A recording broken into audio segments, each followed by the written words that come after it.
तर मित्रांनो, तुम्हाला माहित आहे का सर्जिकल कापूस वाण नक्की काय आहे? मी सांगतो. आणि अशाच प्रकारच्या शेतीविषयीच्या माहितीपूर्ण व्हिडिओ पाहण्यासाठी मॅक्स किसान हे चॅनल फॉलो सबस्क्राईब करा. हॉस्पिटलमध्ये लागणारा कापूस स्वच्छ आणि घाणविरहित असणे गरजेचे आहे. हीच गरज लक्षात घेऊन नागपूर येथील केंद्रीय कापूस संशोधन संस्थेनं म्हणजेच CCIRनं सर्जिकल कापूस वाण विकसित केले आहे. हे कापसाचे वाण कोरडवाहू तसेच हलकी जमीन असणाऱ्या शेतकऱ्यांसाठी खूप महत्त्वाचे ठरणार आहे.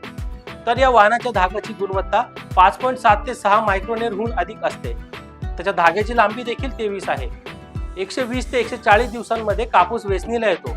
या वाणाचा कलर ग्रेड 74 ते 75 इतका आहे. त्यामुळे तो अतिशय पांढरा शुभ्र दिसतो. या कापसाच्या वाणातून हेक्टरी 20 क्विंटल पर्यंत उत्पादन मिळू शकते. सध्या कापसाचं बियाणं शेतकऱ्यांसाठी उपलब्ध नाहीये, पण वैद्यकीय क्षेत्र आणि शेतकरी यांची मागणी लक्षात घेता लवकरच नागपूरचे कापूस संशोधन संस्थेकडून कापसाच्या वाणाचं बियाणं बाजारात उपलब्ध होणार आहे. हे सर्जिकल कापूस वाण शेतकऱ्यांसाठी उपयुक्त आहे का? तुम्हाला काय वाटतं? कमेंट करून नक्की सांगा.